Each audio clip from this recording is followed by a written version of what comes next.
this combination, the square root of this combination there, I would call this the Einstein radius, theta e. Okay, so the theta Einstein is this square root that you see there. And then the lens equation is simply written as you see there. Beta equal theta minus theta Einstein square over theta. This is, once we know the position of the image, we map this to the source plane. We know theta, we map this to beta. Normally, we want to do the opposite. We know the source position, and we want to know the images, right? So we want to solve this equation. And by the way, also, we will be interested in the magnification. And as I said before, the magnification is just the Jacobian, the determinant of the Jacobian matrix, right? The product of the eigenvalues. This will give you the magnification. But you can also make a little game to convince yourself that we can compute this magnification just thinking, and this is, in case there is any undergraduate student that didn't saw the Jacobian before, you can convince yourself that if we make this drawing in the source plane, like in the left, and we have a source that has a size d beta, and it has an angle phi beta, so an angle over an angle phi in the source plane, this will be mapped to an image in the lens plane, which will have now an angle phi theta, right, and a width delta theta. And you can see how much this will be stretched in one direction and in the other direction. So in the radial direction, it's just d theta over d beta, right? And in the tangential direction, it will be just phi beta times beta divided by delta phi beta times beta, right? So this, with very simple geometry, you can be convinced that this is how the stretching will happen in the two directions. And if the lens has a spherical or axial symmetry, there will not be no change in this direction here because the light will not be deflected in the tangential, only in the radial direction. So d phi beta is equal d phi theta, right? So the magnification is just d phi d beta, d theta d beta times theta over beta. Okay, you can look at this. My idea is to present very super simple calculations that you can look later and understand them, but also don't need to understand right now. So this is the lens equation, and as I said, you want to invert that. So okay, we just solve this equation. We multiply everything by theta. We have a quadratic equation. We solve the equation, and so for a single beta, we have two thetas. We have a single position. We have two images of the source, right? And this is we always have two images there. This is because we are thinking of a point source, which is has a divergent density in the center. So the magnification you can compute, as we just said, you can compute from beta as a function of theta, so you can compute as a function of the position in the source plane, or you can compute it for beta as a function of theta, and you can compute as a function of the position in the lens plane, right? So as a function of the position in the lens plane, this is the expression of the magnification, theta Einstein over the position of each of the two images to the fourth power, 1 minus this inverse of the thing. So what you see here is that if the image turns out in the position of theta Einstein, right? So the position, the theta Einstein in this configuration will be a ring, right? Because it has a spherical symmetry. So if the image falls in the top of this ring, you have technically infinite magnification, okay? And if we write this as a function of the position on the source plane, then what you see is that when the position is 0, right? So when the lens, the source, and the observer are aligned, then the magnification will be infinite. This U is simply beta divided by theta Einstein. So it's the position of the source in Einstein angle units, okay? So, okay, this expression tells you that if they are perfectly aligned, magnification will be infinite. As we said, microlensing, we don't see the two images. So what we are concerned with is the total thing. For our telescopes in Earth, the two images will be seen as a single image. So we are concerned with the total magnification, the modulus of the two images. This magnification here is signed, okay? It can be negative. it has to do with the direction.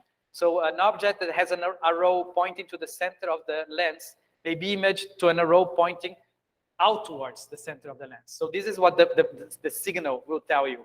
So we really are concerned with the intensity of light. We take the modulus of the magnification, and we sum up for the two images. So this, on the bottom right, is the total magnification of a point source by a point lens, okay? Good. And again, it's infinite for u equals 0. So these are Einstein's original manuscripts from 1912. And here's this expression in the bottom right that we just saw, 1 minus x1 to the 4th plus 1 over x2 to the 4th. So he was computing the magnification of the total magnification of the stars, right? But he didn't publish, as you know, and just in 1936 he did, because of this person, Mendel, that was pushing him to publish. He makes the calculations like he's like, boring thing. He doesn't think this can be measured. But of course, it's Einstein, so it's published in Science, okay? So he say a light of a source coming to another source. I won't go through the whole text. You can read it later. I'll post the PDF. But he says that it is very unlikely for two stars to be so aligned so as to make a significant magnification. Also, if they are magnified, how would you know? Because you don't know what's the light of a star without magnification. So these are the 2 points of him. Unlikely that it will happen, and also how will you know? And he also mentions the ring of light, but he also says that we wouldn't have resolution to see. So he's concerned with what you can detect. If you cannot, he's not concerned with. So let's address the first. What is the situation typically of microlensing in our galaxy? We are here in the spiral arm. We look at some star. We want to have a lot of background stars to increase the probability that Einstein thought is very unlikely. So we want to look to a background that has a high density of stars. Let's say our bulge, our disk, large Magellanic Cloud, somewhere where there are a lot of stars. And then maybe in between, there will be some compact object or star or anything that will be the lens. So, okay, you increase the probability, but these things are in motion. And probably Einstein didn't know that at that time, right? So our galaxy is rotating, there is relative velocities. So the relative position will change in time. And that will give you the opportunity to measure the changes, because you know the luminosity of the star before being lensed and when it's lensed too. So let's see what happens in this situation, a typical situation from microlensing. So again, this is the magnification, right? Here you see in the left the source plane. The center is where the lens is, maybe a star. And in the left, we have some stars that go closer in the motion. They go closer to that lens, okay? They have different impact parameters, where impact parameters in this case is the minimal distance in the source plane to the optical axis. And since those things are in motion, what we measure is the angular velocity, the relative angular velocity between the source and the lens, right? And this is what I'm calling here W perp. So the direction perpendicular to the line of sight. We don't know this direction of motion, okay?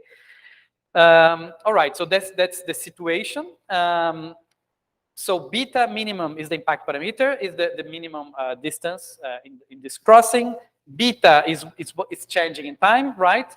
And if there is no orbital motions, basically we can treat this as a linear motion. So beta tangential, that you see in the drawing, is just omega perpendicular times the time, okay?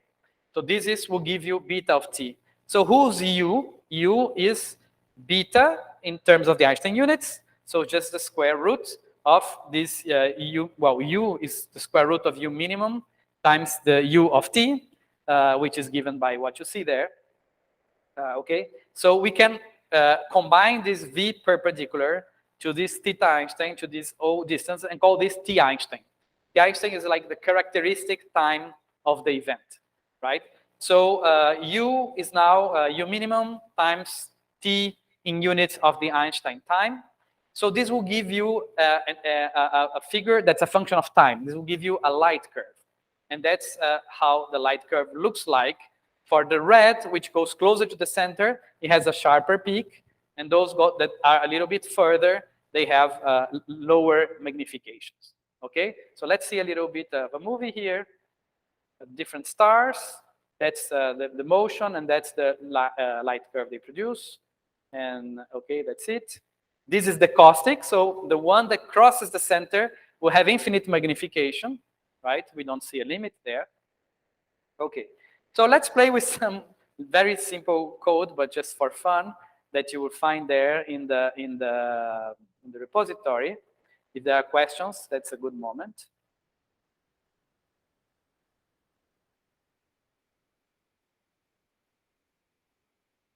So I hope you got to this place with the binder, and there is a micro lensing.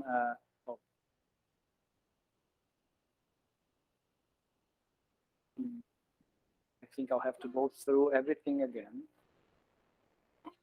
So bear with me. I think I'm. So let's do the following.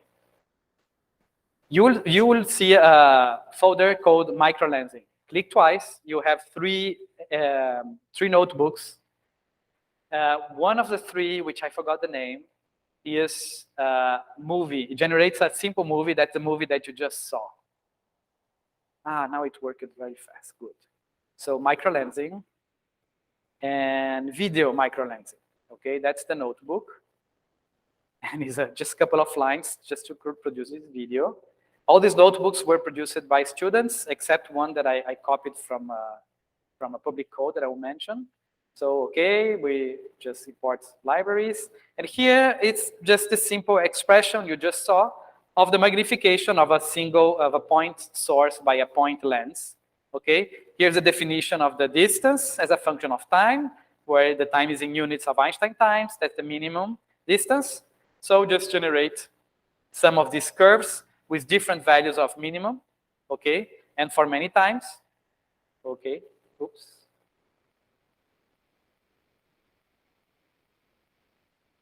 And we'll do this, and then just collect everything to produce a nice GIF image. And okay, just wait. It takes a little bit of time to make to collect these images. There are not so many, but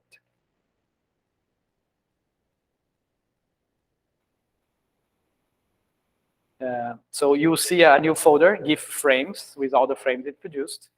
It's producing still these frames, and then it will collect and make this movie. Well, okay, we don't need to use more time with this. It will only produce this movie and will show up here as a new the new file with the movie. Okay, but I don't think it's worth investing a lot of time. It's just for fun. Okay, let's go back.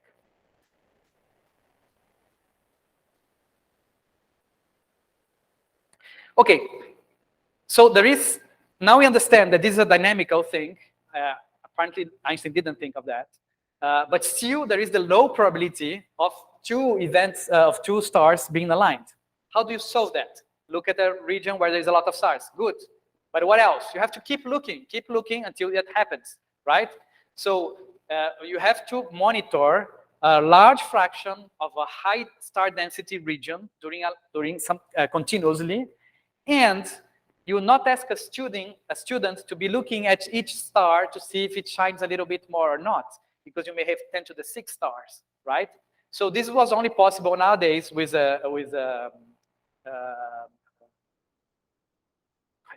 modern cameras and with digital imaging, right? So now we can have a digital image, we can process this image, we can make a different image, and we can check in this large image of the Magellanic Cloud if there is something that appeared. Of course, that's a lot of technical challenges in making this difference imaging because the scene varies and many, many things. But it's doable nowadays with modern techniques. And then you can build light curves like the ones I'm showing here. So this is one object that you found. It did have variability, and you track each of the points. It's a different observation day. And in the bottom, in the y-axis, you see the magnitude. You see that we have inverted the axis, so it's higher, lower magnitude, more bright objects. So there is this, nothing happens, like a very large baseline, like you see in the bottom image, nothing happens. and suddenly there is this small crossing. You have this typical curve, which is called Pachinski curve, which is very, very simple, okay? So you can, and there is microlensing is measured. This whole game started in the 90s, also motivated by the possibility that the dark matter could be in form of compact objects. So those were massive compact halo objects, and in the time they called this machos. There was a game with the WIMPs. That's another very different dark matter model. So the WIMP is weak, the macho is strong. Of course, no one would choose these names nowadays. So now people call this dark compact objects, and that's it.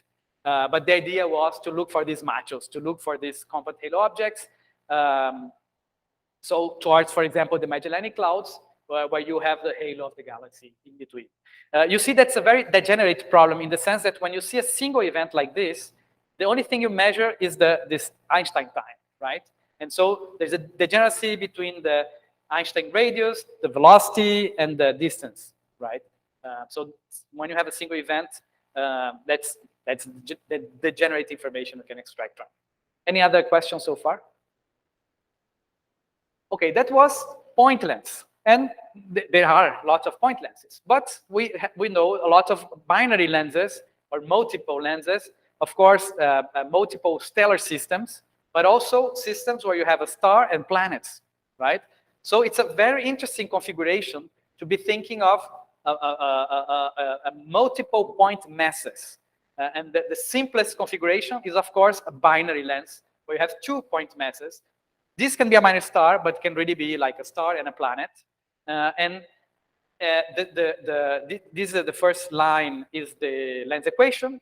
Is exactly the lens equation of a point source, but there's 2 point sources. So the deflection angle is the sum of the deflection angles. How come? Because we are working in linearized gravity, right? Weak field. So it's really the sum of the effects of the two lenses, and that's what is shown there. Is one lens is in the position theta A, and the other lens in the position theta B. And so we are just summing up the effects of the 2 lenses, right? And this mu is reduced mass.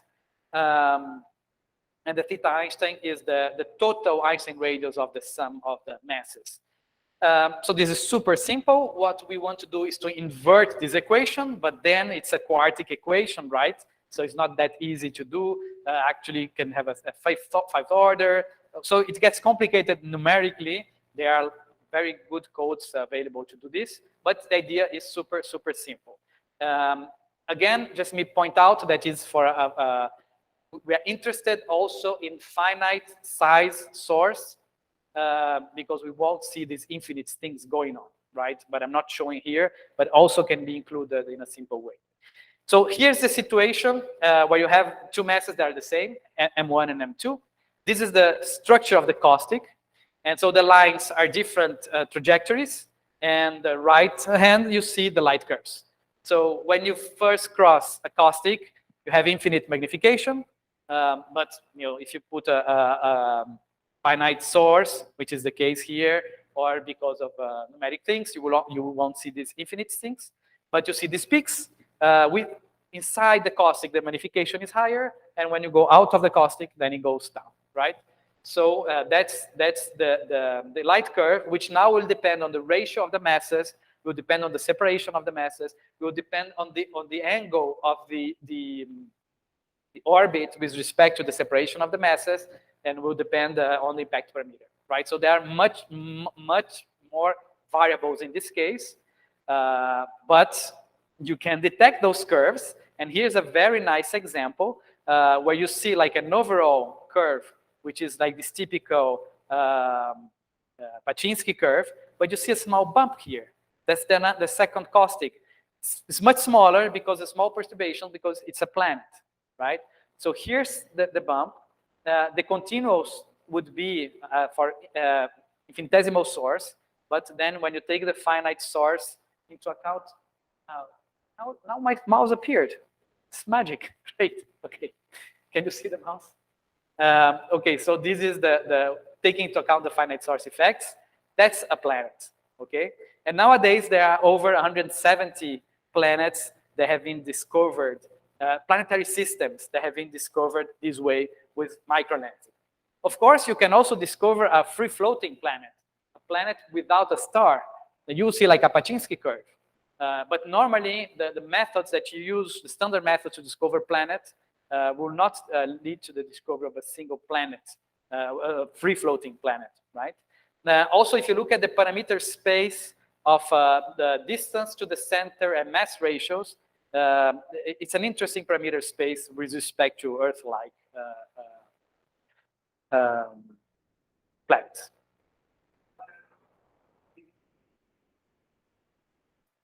What about, very nice, this is very nice. What about the degeneracy that you said? Because can you, for example, get the distance to this or not necessarily? Okay, great question, thank you. It will be connected to the next slide, so I'll mention it. But again, there is this degeneracy, as you point out, and there are several ways of improving or breaking some of this degeneracy, and they involve, for example, looking at the same event through different viewpoints. Okay, but before we do this, let's play a little bit with the code. It's a code there in the same place. It's a public code called Mu Lens Model. So you can go to the original repository. I just copied. So here's the video now that has been created. You can watch the movie. Okay, now let's go to, so this is I just copied the Mu Lens Model tutorial, okay? So here is a definition of the model.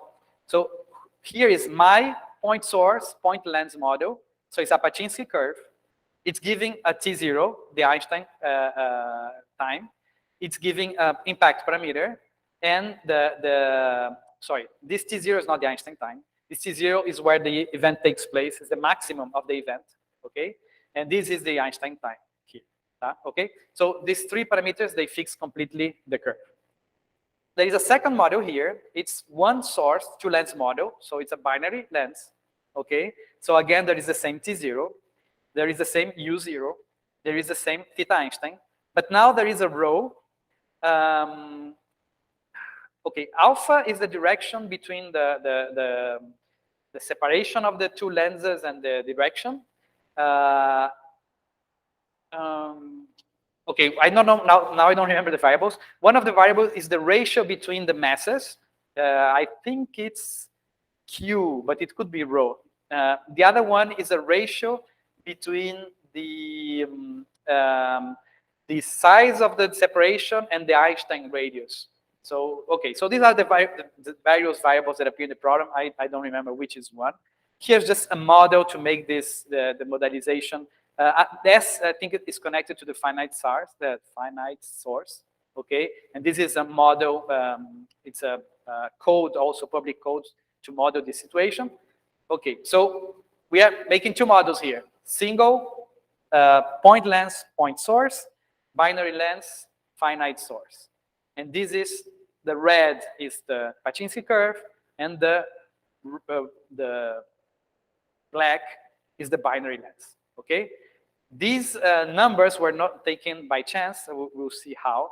So this code, it has some of the events recorded, pre-recorded, so we just load some of these events. So these are from OGO and MOA. These are two microlensing surveys oriented toward discovering planets. So these are, we just loaded the data from these two surveys. Now let's show this data. So here is the MOA is the cyan one. OGO is the yellowish orange one, okay?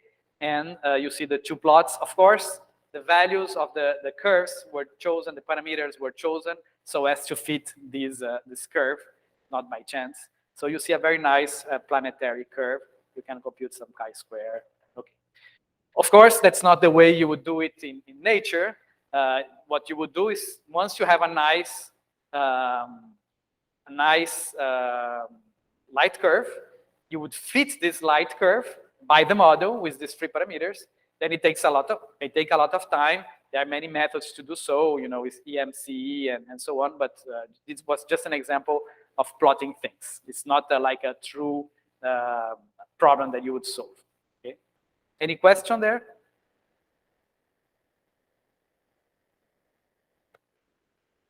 typically you use Monte Carlo, or it may be too costly and you need to do other. No, typically Monte Carlo, for example, yeah, this code that I showed, it doesn't have like a built-in single minimization, but it lets you use MCE. There is another one which I forgot now that has been quite popular. I don't Yes, remember, but Monte Carlo is typical. But how many parameters you may have in a typical program? 5-ish, around 5. Several. Okay.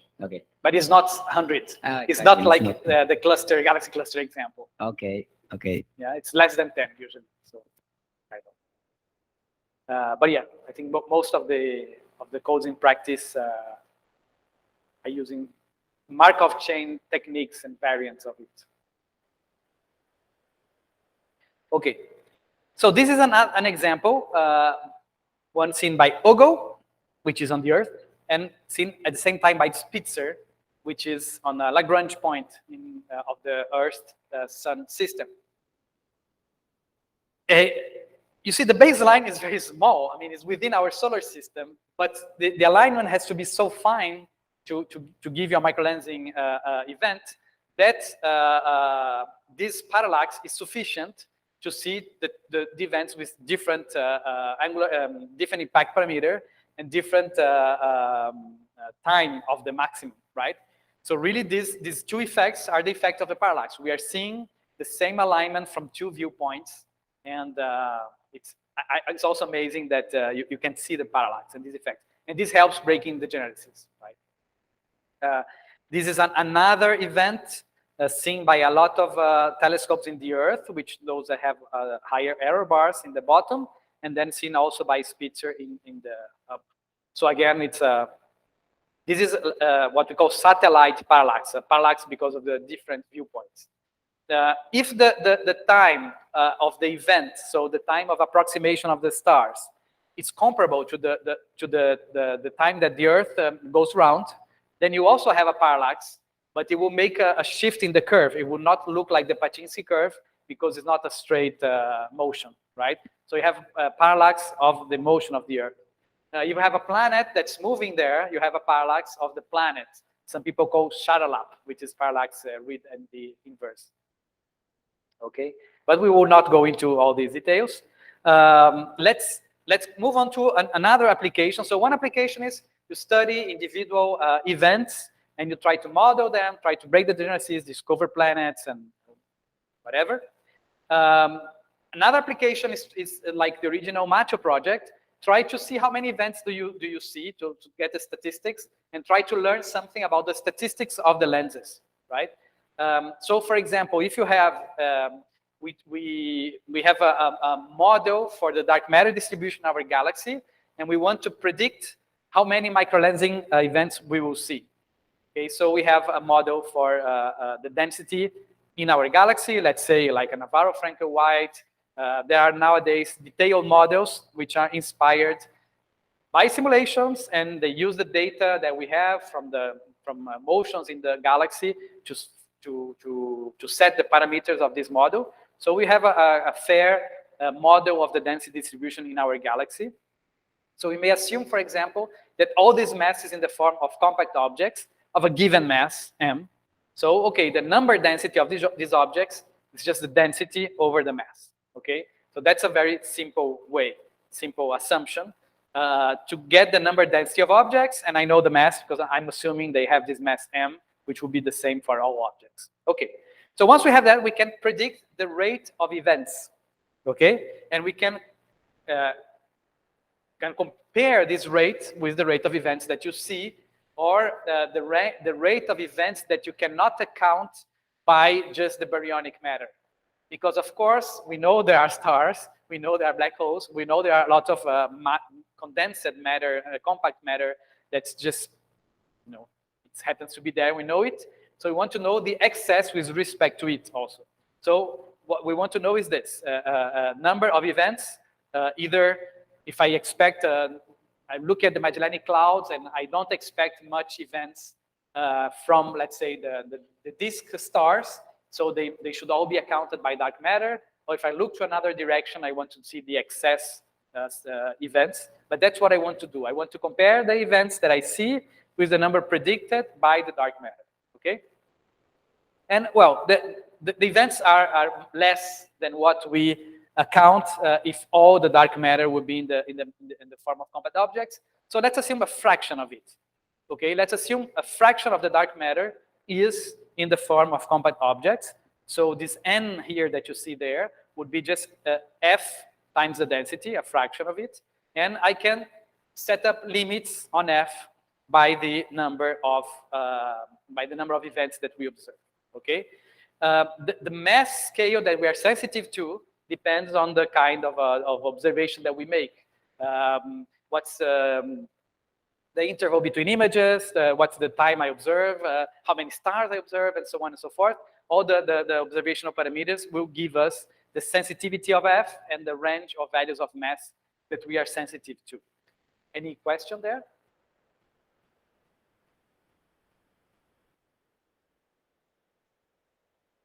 Which would be the typical target to observe?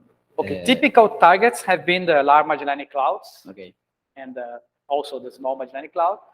If you're more interested in planets, like the bulge, but as we'll see in a while, LSST will look at the whole sky, for example. So, but most microlensing events, if not all, have been targeted in regions.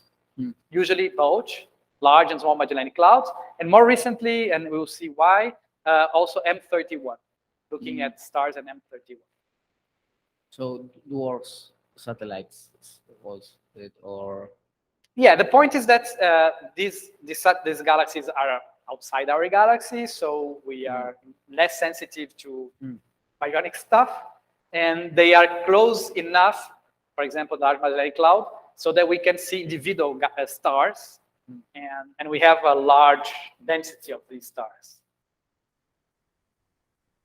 But technically, I mean, any source of if you have like some fancy instrument and you're looking for some fancy dark matter, and nothing forbids you to look at other background galaxies further away. Right? We'll see that the distance to the galaxy is connected to the mass range you have access to. Okay? So let's see this in practice. We'll get a notebook from Anibal, who's a PhD student now in Buenos Aires. Okay, so let's see a notebook on these event rates and on setting constraints on dark matter. Okay, so we import libraries. And so this, we'll not show in details why this is so, but this is the event rate. So the rate of given for a given mass, for a given model of the galaxy, we assume that the motions of the stars in the galaxy are Gaussian, okay? And so this is the Gaussian. They have some typical velocity here, okay? We'll not show how we get to this, but given a model for the density of the galaxy, given a mass of our lens, we can compute the expected rate of events, okay? So we just can go on and do this calculation with respect to the mass. In this example, the model that's used is a non-singular isothermal sphere, but this could be an NFW or another model for the galaxy. The parameters are set from data in the galaxy, as well as the velocity. So let's compute the event rates.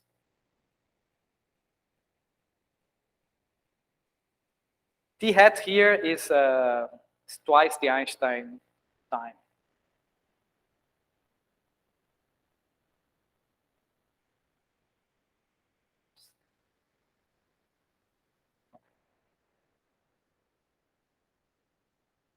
I think I forgot.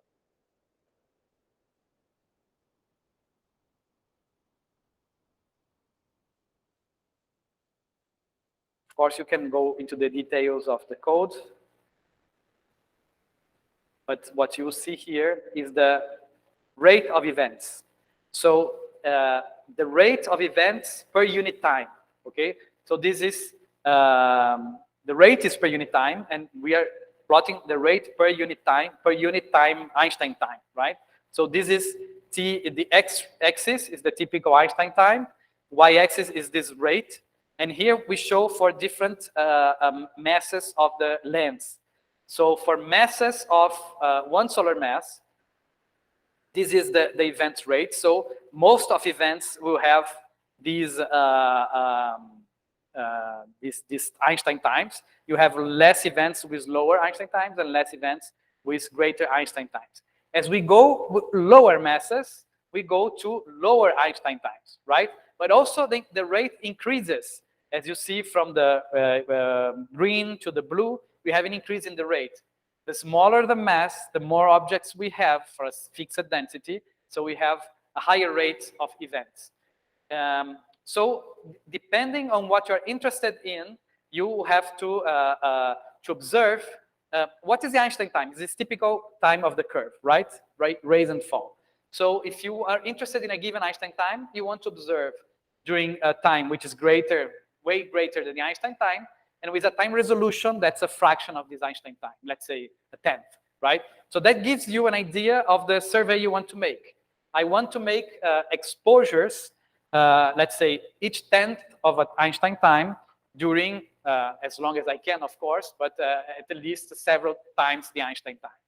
So this sets you the two characteristic time scales of the observation, which is the cadence, the time between images, and the total duration of the project, right? And in principle, you can tune your cadence and your duration to be able to see in the region where you have the highest rate in the mass that you want to look for, right? Also, these if I would do the same plots, but for a higher distance of the stars, this whole plot would shift to the left. So the events get faster and faster. So if I'm interested in low mass events, no, I think it's the opposite. I'm sorry. So it goes to the right, right? The events got lower. So if I'm interested in very low mass events in the Magellanic Cloud, for example, I won't have time to read the CCD.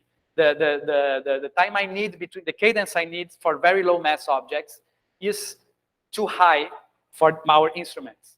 However, if I go, let's say, to M31, since the time scale, typical time scale gets higher, then I have access to these lower mass objects because the characteristic time gets higher, right? So that's one of the reasons, for example, to look at different directions. If I want to go to lower mass objects, I need to look further away, right? Okay, so that's the rate. So what you want to compute is the number of events, right? So there is one thing that is very important in the calculation, which is the efficiency. You will never see an event that has a duration much larger than the duration of your project, because you'll not be able to build a light curve. And you will not see objects that are shorter than the time between two images. You need at least, let's say, 4 points to make a light curve, right? So that's the smallest time you have available. So you have an efficiency, which is a function of the T Einstein, right? For T Einstein very small, you have 0 probability of observing. And for higher, you have also 0 probability of observing. There are also a lot of other problems that arise because the light of one star may be blended with the other light and so on and so forth. So you will not see all events, right? Also, you have to define what an event is. You want an event that's how many, the peak is how many sigma from the typical measurement, right? So you have to define what's the magnification you are sensitive to, and it all depends on that. Okay, so here we are assuming that we need like a 30% magnification to detect, but that will depend also on the survey. So to compute the efficiency, there are many things that go into. Normally you do it with simulations, you understand the data, but here you're using like a top hat function where you have, so below 10 to the minus 2, the efficiency is 0, and after 400 is 0, and we have a constant efficiency within this this time interval. So the bottom, the lowest will be related to the cadence, and the highest to the total duration, right? So when this happens, we can compute the number of objects. So remember, the rate increased with the mass, with the decrease of the mass.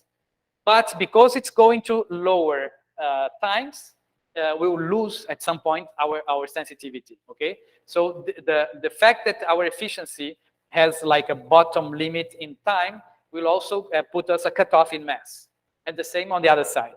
Because it has a cut in very hard times, you will have a cutoff for large masses. So at the end, we'll be sensitive to a given mass interval. And this is, in this case of this calculation, this is the expected number of events per mass, okay? Here we are assuming that all the mass, all dark matter is in the form of compact objects. So in this very, how we call this, toy model, it's not so toy. I mean, it's, efficiency is toy model, but it's a factor of 2 of real efficiencies. So it's not like out of the blue, okay? So this is sort of a toy calculation, but an order of magnitude makes sense. We have like, we would have tens of events that are not observed in the case of the Large Magellanic Cloud. So, okay, once we have a prediction for the number of objects, what we need to do to see how many events were observed, okay? Let's assume that no event was observed, like in OGO, for example.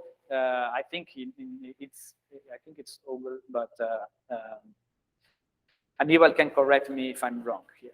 But let's assume that no objects were observed. Okay, this is a Poisson process, right? We are measuring numbers of events. So we have to have some error bar. We see 0 objects. This is consistent with maximum how many objects. So if we take a 90%, 95% confidence level, let's say I have a Poisson process. Let's give me events. I see 0, but this is consistent at 95% level, confidence level, to how many objects? Maximum 3, okay? So we put this maximum. If we would see, I don't know, 84 events, we would see with Poisson statistics what's the maximum it's consistent with, and this is our upper limit, right? Okay, so this is our upper limit at 95%, and so what we see is, in this case, we see 0, our upper limit is 3 events, and this is the number of events we observe, so, sorry. So, we assume that the number of events that are in the form of compact objects, let's call them primordial black holes for now, is a fraction of the number predicted by the total dark matter distribution, okay? This is what we predicted above, convolving the efficiency with the event rate and also with the exposure. I didn't show, maybe we should show the equation here. So the total number of events is the event rate per unit time, integrated in time, times the efficiency, and also multiplied by the exposure, which is the number of stars that we monitor times the time, okay? So this is number of stars times time, rate of events per unit time, efficiency of this time in this time interval, and this is what will give you the total number of events. Again, here is assuming all dark matter is in compact objects. Now what we will do is we just assume that a fraction f,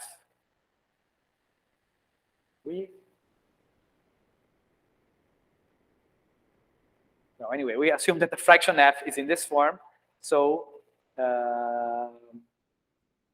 so here, okay? So the total number of events associated to primordial black holes will be this fraction times the number of events that we computed for the total dark matter, right? And so this f is the ratio of the dark matter, like cosmological, and the dark matter that would be associated to these compact objects, right? And so again, the maximum value for this n is what we just computed. For example, 3. In the case, it's not OGO, I'm sorry, it was Eros 2. So in the case of Eros 2, was 0, we assume maximum 3, and then we get the fraction of matter condensed in that form as 3 over the number that we just computed above. So we can make this kind of nice exclusion curves. So within this mass interval that we see here, this is 1, right?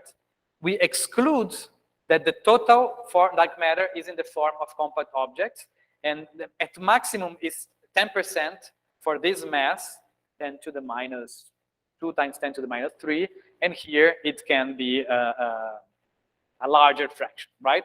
This is, of course, in a toy model for one observation.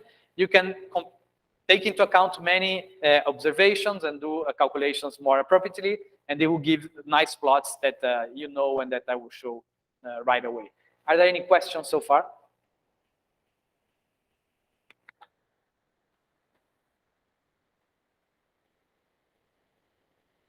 Okay, so that was a simplified example of one of these exclusion limits on the dark matter fraction obtained from microlensing observations. So here is like a combination of these exclusion plots. Some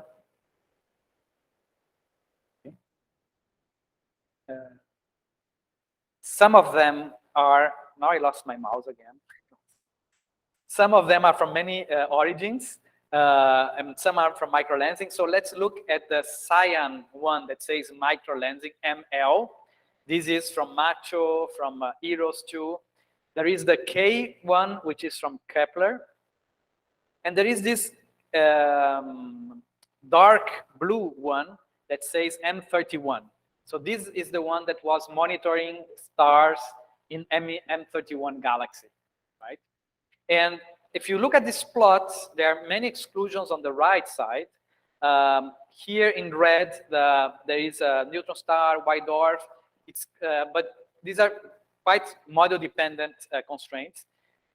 In the extreme left is the evaporation of black holes. So if they do evaporate, you exclude this very, very low mass, 10 to the minus 17. But there was like a window between 10 to the minus 7 and 10 to the minus 15, where people sort of agreed that was still allowed for primordial black holes, and that this observation of M31 appeared to have closed that window, right? So let's look a little bit deeper into this one. So the initial prediction is the one with dashed lines, okay, that was closing this window between 10 to the minus 15 to 10 to the minus 5 solar masses. But this was ignoring the finite source effects. So when we account for them, and also for the wave effects, but the wave optics is a small effect there, you get this continuous light, this continuous curve, and this orange region, okay? So there is still an interval that is allowed, at least by microlensing, on the very low mass black holes. And if you consider more realistic distribution of sizes of the stars in M31, then you get a little further to the right, and you have a little bit bigger window for low mass primordial black holes for being the dark matter, right? In the left, there is this femto lensing, femto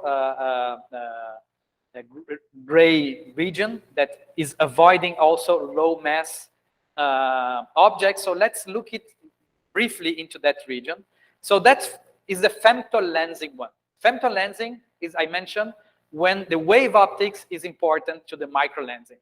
So what happens is essentially that the standard, typical separation between two images, the mass of the lens is so small that the typical separation between two images becomes close to the wavelength. So your two images, they interfere with each other. So what you see is an interference pattern because your multiple images are interfering. So like you see in the left, as a function of frequency, the magnification then becomes a function of frequency. And at the right is a typical interference pattern, is like a sinus. Okay? So this, how would you see this? Like in the spectrum, if you have, not the motion, but if you have a tiny, very tiny, let's say black hole, and you have a very distant point source, and when they are aligned, you would see in your spectrum these waves, because it's a magnification that depends on the wavelength. So this is femto lensing. When not having observed this effect has set limits on the abundance of these very low mass lenses. However, this effect is shown here for a point source. When you consider an extended source, then you kill this interference, because now you have light coming from different parts of the same source, but they are not coherent. They will not interfere, right? So the finite size effect destroys these interference. So what you see here is the magnification as a function of frequency, but the black dashed line is a infinitesimal source. Then the blue is a finite source, and when you go to the green and to the red is greater sources. So what you see is that you have a constant magnification there. You are avoiding these things, and so this constraint on the femto lensing goes away. When you consider the typical size of the gamma ray emitting regions that were used for this study, you won't have this, you don't expect to have this femto lens, right? So anyway, it's just a curiosity that apparently the very low mass regime is still open to primordial black holes. And I'm saying this also in the context of the workshop of primordial black holes that's going on in this meeting. Okay, so let's talk a little bit about the future, just one slide, right? Up to now, this whole field started in the 90s, right? And up to now, they were using like small telescopes, often like 1 meter telescopes, now a little bit larger, because they need to be fully dedicated to be mapping the source the background stars all the time. And they were pointing, as we said before, to very high density of stars, regions of very high density of stars. Now, there will be, for the first time, a large aperture telescope that will be mapping the sky with a high cadence. That's the Vera Rubin telescope doing its large survey of space and time, right? Legacy survey of space and time. Not only LSST, but also the Roman telescope, space telescope, is also a wide field telescope that will be mapping with high resolution the whole celestial sphere, and again, Euclid. So now we will have a new generation of instruments that are looking at very large regions with a high cadence. And in the case of LSST, it's a very large aperture instrument, very nice seeing. So it's like a leap forward for studying microlensing. It will really give access to new regimes. For example, we'll look at regions that are much more crowded with stars, just because the depth of each image is much larger. We'll be looking at the whole sky. So although we look at, for example, the whole galactic disk and so on, okay, so it will be able to set stronger constraints, for example, on the dark matter abundance than the real ones. Maybe it will allow us to set interesting constraints in the fraction of free-floating planets. And things that were not accessible up to now, maybe the population of black holes in our galaxy, maybe some information about their spatial distribution, about their mass function. I don't know. I mean, to be honest, I'm totally new to this field, so I cannot tell you what things are expected, but we may expect a lot of information and new information, qualitatively new information, not just one more survey there. Okay, so that's it. You see in the bottom some surveys that were taking place. The main surveys like Macho, Eros, MOA, OGO, and then 2024. I don't know why they put 25 here, but I think it's more 24-ish. We'll start having good data from LSST. Of course, the first year will be like finding periodic transients that would not be. I mean, we need to know what objects are not varying, so that we find our transients. So maybe the first year is not like the best to find transients, you know, but after you have set a good baseline, then you start finding lots and lots of these systems, thousands of transients per day. Besides the microlensing, of course, LSST will be extremely useful for finding strong lenses like Einstein rings, like multiple images, lensing by supernova, like we saw one example of the frontier fields earlier today, quasar microlensing, weak lensing in all scales, and finding optical counterparts of gravitational wave events, some of which may be strongly lensed. So there is a lot that's going on LSST in all the fields. This is really like the kind of survey you can go from planets to cosmology. And on Friday, there will be a full session in the afternoon that will be dedicated to LSST, to transients in general. So everyone is super welcome to be attending this session Friday afternoon. Okay, so just to wrap up, this field has had an incredible growth in the past 20 years. A lot of things that were predicted at some point now are being observed, like parallax, like astrometric microlensing, discovery of planets, and so on. That's the kind of field that's interested for many aspects in astrophysics, from planets to dark matter. There are a lot of challenges, of course. One is, for example, finding and identifying these events. When we show a very nice light curve of a microlensing, of course, it's a microlensing light curve. Now, when you have this amidst many variable and transients, when you have this with a much less number of points or with larger error bars, how do you know it's a microlensing event? For sure, you will not be able to follow up all microlensing events, but maybe you're after some very nice planetary microlensing, and you want to know right now if you will follow up this system, because it will be gone after. It's a transient, so you have to take real-time decisions. So there's a lot of challenges in identifying and avoiding false positives, in deciding which objects to follow up. And of course, you need to build a network of telescopes that will be able to make this follow-up. You have to account for many effects that we have not discussed. But there is a lot to be learned about dark matter, or compact objects, even if they are nothing to do with dark matter. A black hole population, which is connected to a lot of astrophysically interesting questions, the planet abundance. There is a lot of room still to make, I have a model for the formation of planets that I want to test with some abundance of microlensing events and so on. So there's a lot of challenges on the theory side, on the data side, statistics, computing. Now there is a lot of discussion, of course, as in every field of astrophysics, on using machine learning to recognize these light curves. Also making the difference imaging using machine learning and so on and so forth. So really there is a new era that will come up now with Roman, Rubin, and other projects, and that's a very exciting field. Everyone is welcome to join, to contribute. Thank you.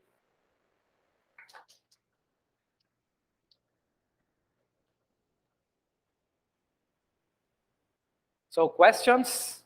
Before we have questions, I would like to thank many students that contributed to this pipeline, to these notebooks that we showed today and that will be shown tomorrow. The names are in the slides and in the description. I noticed also that there was in the audience super specialist on the microlensing, Rachel Street. So if you have questions I cannot answer, I'll ask her help. So any questions? Very, very nice discussion or workshop. In this LSST, is it expected to increase the upper bound in the lens mass of compact objects, let's say above 10⁻⁻⁴ solar masses? I don't know, maybe 10⁻² or more? Yeah, okay, there is a whole PhD thesis discussing this by Tristan. Sorry, I forgot the name. So LSST will be observing for 10 years. And I think up to 100 solar masses, this is good enough. You can also combine data from current surveys, different surveys, but they span different times, but they overlap. So combining surveys, you can already have limits on these hundreds-ish solar mass, maybe even 1,000 solar mass objects. I'm not sure this is already published, but as I say, this was in a PhD thesis. So we can look for the references. But there are already limits on the 100 solar mass. I think also on the about 1,000 solar mass. And I guess LSST will be able to cover this in this 100-year time span, and maybe combine it with the previous data also.